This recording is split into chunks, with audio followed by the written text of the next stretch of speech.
ความหูความสามารถเด็ดขาดในการสีนำ16กรมเหล่าโลกรับประกันป้องกันเวรยามปกปักรักษาทุกส่วนกำลังอาวุธยุทธภัณฑ์มีความปลอดภัยใต้การบัญชา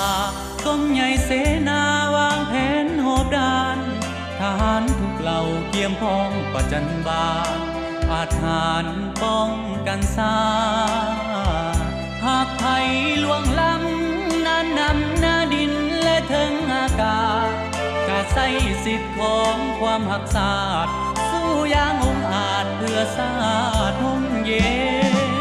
ปืนใหญ่อากาศหน้าดินเคมีสื่อสารลดตั้งกองร้อนประจำการสู้หบประสานสร้างแสงสายแดงพงเฮียนอบพงกำลังพลเป็นคนแข็งแกร่งเราลบอากาศรักษาพรมแดนกดรับกำแน่นกรมแผนที่49ทันสมัยกองทัพเข้มแข็งเป็นกำแพงเป็นหัวของชาติรักษาเอกราชเพื่อให้ชาติได้อยู่สุขสันต์พื้นแผ่นดินลาวบ่ยอมชาติใดหุกคานจะขอเอาชีวิตเป็นประกันนี่คือทหารกองทัพประชาชน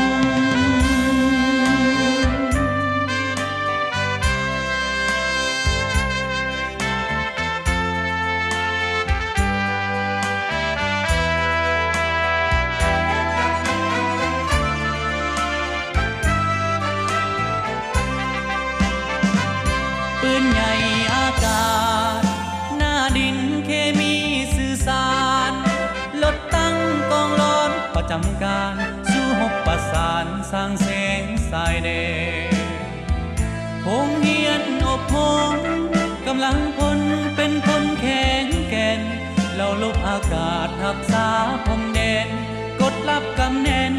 กรมแผนที่49ทันสมัยกองทัพเข้มแข็งเป็นกำแพงเป็นหัวของชาติรักษา